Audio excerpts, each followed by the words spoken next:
our attention to a growing but little discussed reality behind Kenya's migrant labor. Thousands of parents leave for jobs in the Gulf in search of better opportunities.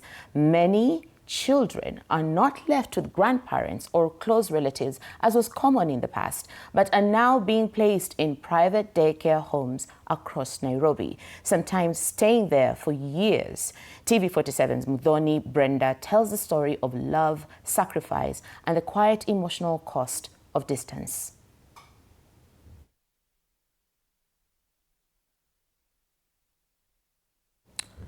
I think it's a very interesting look at things when we expect people to leave their children to close relatives for care and support. This story that Muthoni takes us through will reveal how parents are now leaving their children to daycares, and that begs the question, is there a trust issue with the families that we leave behind? We've had a lot of stories of people who've invested and sent their parents to take care of things that they've left behind, only to come back and see that that was not done. Let's go to that story.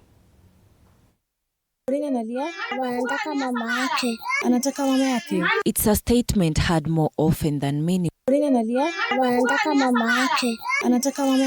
It's a statement heard more often than many would imagine. It's a simple cry, yet one that captures the quiet reality of children growing up while their parents work thousands of miles away. Every year, thousands of Kenyans leave home in search for jobs abroad. Last year alone, more than 103,000 Kenyans took up jobs overseas. Their sacrifices sent home more than 666 billion Kenya shillings, money that helped families pay school fees, put food on the table, and meet daily needs. But behind those remittances are children growing up without their parents, and in this case, their mothers.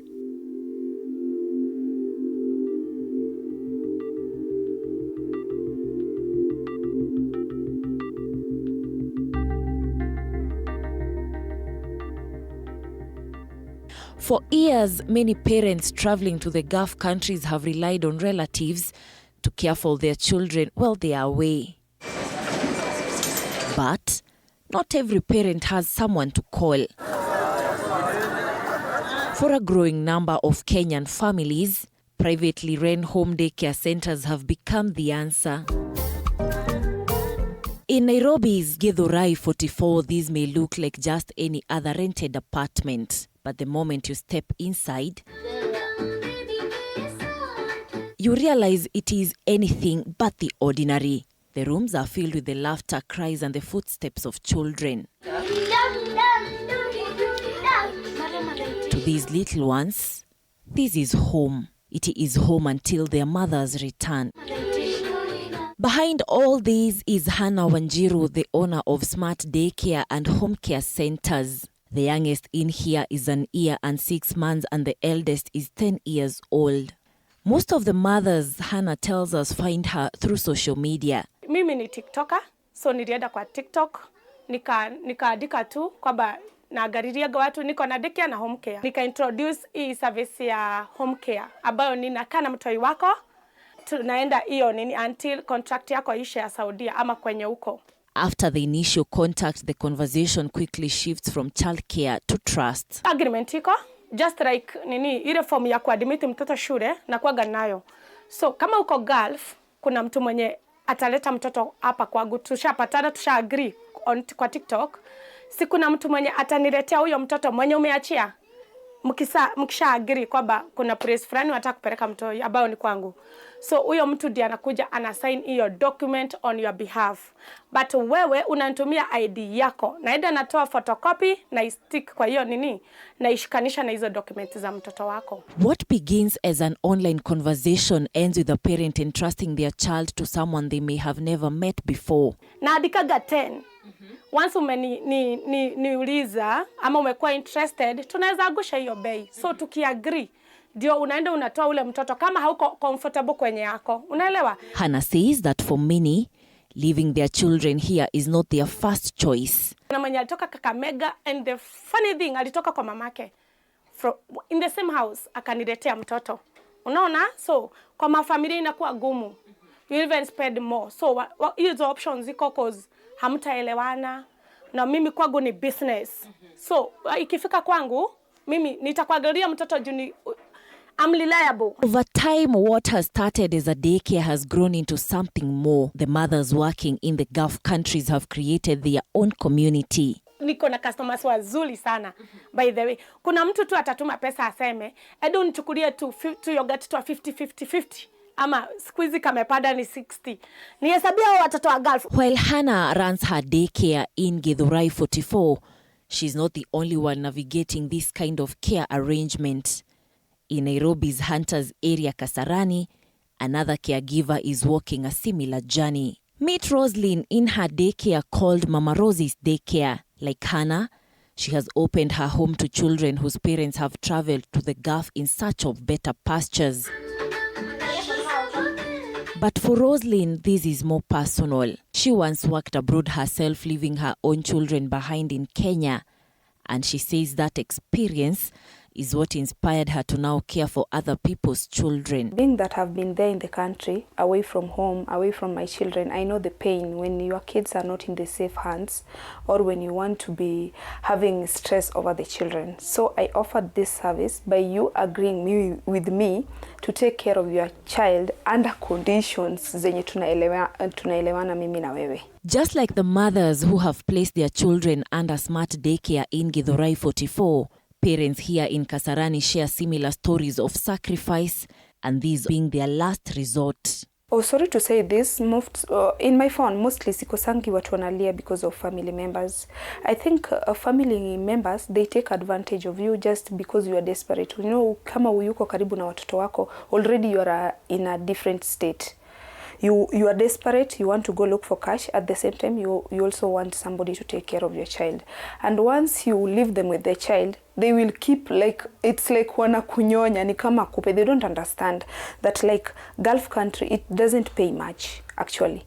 Kama Lebanon unaanza at least, mimi nilianza as little as 20,000. Unlike some other care settings, Rose says her daycare takes in children from as young as 3 years old. Some of them stay for years, long enough for her to watch them grow, learn their first words and take their first steps, all while their parents are away in the Gulf countries. Kwanza mwingine niko naye mwenye she doesn't have a family. She doesn't have at all. Hata shule zikifungwa huyu mtoto ni kama wangu sasa, nikienda kwetu niko na yeye. Nikienda wapi niko na yeye because sitamwacha kwa nyumba peke yake. Lazima niende na yeye. Wengine angalau unapata shule zikifungwa anaweza enda. Rosaline says she faces the same challenges in her daycare. She too deals with differing expectations from parents and family members, sometimes making it difficult to navigate what was originally agreed for the child's care while the parents are away. Naulizanga wasichana, when will they be serious? Unapata mtu amekuletea mtoto. Kwa contract inaandika vizuri ya ana baba, ana bwana. Amefika huko, wamerudiana na kijana. Sasa kijana, anataka kijana afanye nini? Akuje kuchukua mtoto, waonane na mtoto. Unaona? Mimi kama mimi huku andika, of course siwezi include, atabidi tu amekungojea. While caregivers like Rose navigate the daily realities of looking after children left behind, for mothers, the decision to leave is never easy. One such mother has entrusted her child to this care system while she works in the Gulf countries. The reason why I decided to go to Gulf is to make a brighter future and to search for greener pastures for my daughter, since I am the only one who is taking care of her. She has never met Hannah in person.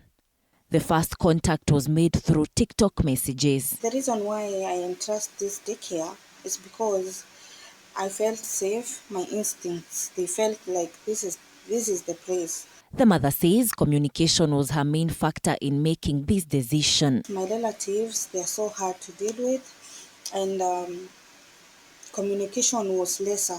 Her story reflects the efforts many mothers make to stay present from afar. But according to psychologists, the impact of long-term separation goes beyond communication and daily contact. The psychologist explains that early years play a key role in shaping a child's sense of security and attachment. And the very first one is actually separation anxiety. This is whereby the child starts experiencing some sort of fear, illogical thoughts get in. This is where, the kid keeps on asking so many questions. The child might develop what we call abandonment issues. They feel kind of abandoned. They might not be able to understand why the parent left. They might feel like probably the parent actually chose work instead of them, and these create a lot of anger internally. This anger is manifested through behavior.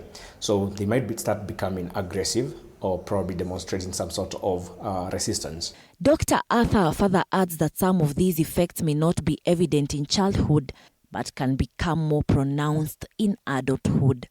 They might not show at the moment, but when they grow up in their adulthood, teenage life and what have you, they want to attach with other people, but they can become clingy, or probably even affect them to a point of getting into a relationship, and they have what we call anxious attachment styles, and these impact so negatively on how they relate with each other, and especially in intimate relationships. But all hope is not lost. Dr. Arthur says there are ways to support children emotionally, even in long-distance care arrangements. Frequent calls.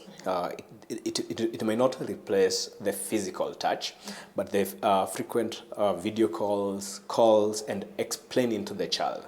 Keep on reminding the child that, you are away, and you are away for these particular reasons.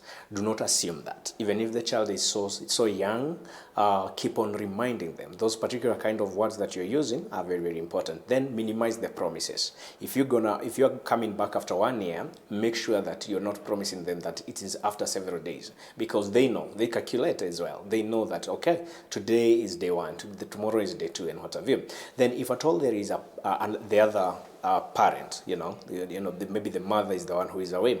So if the other parent is around, ensure that that particular parent is actually showing up physically, even if it's not on a daily basis, but at least ensure that there is someone that they are seeing, someone that they can relate to. If it is not a parent, ensure that probably a sibling, or maybe a grandmother or grandparent shows up time to time to just check in. We asked what legal protections exist for children placed in private daycare homes while their parents are thousands of kilometers away. This kind of arrangement exists.